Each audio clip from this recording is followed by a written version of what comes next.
Koro wadhi ane nyaka e boma ma Kisumu. Gavana mar kaunti ma Kisumu ngire Peter Anyang Nyong'o oyango ni gidhi chuogo board moro ma ochung'ne solo osuru e kaunti ma Kisumu mar neno ni kaunti no yudo osuru moromo kendo dino rode ma osuru lalgo. Ma itimo bang' od bura ma Kisumu kalo chik mar Kisumu County Revenue Administration Bill ma 2022 machiwo chike matayo board no. E twak mare od bura ma Kisumu kawuono, Gavana Nyong'o oyango ni Kisumu ni kod nyalo mar solo osuru mabup to mana ka olu chike makare.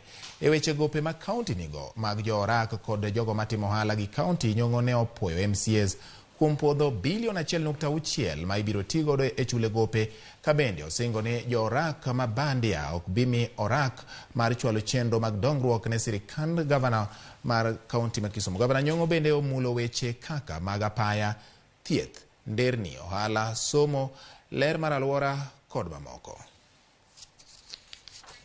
We are about to conclude the recruitment of members of the Kisumu County Revenue Board as established under the Act.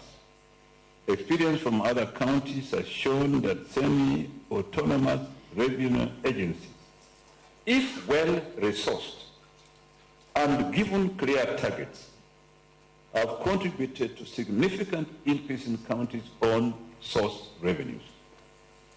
This is the direction we are going as a county. In addition to clear targets, the board is expected to optimize collections in revenue streams that have remained unexploited over the years, despite being listed in the Finance Act annually.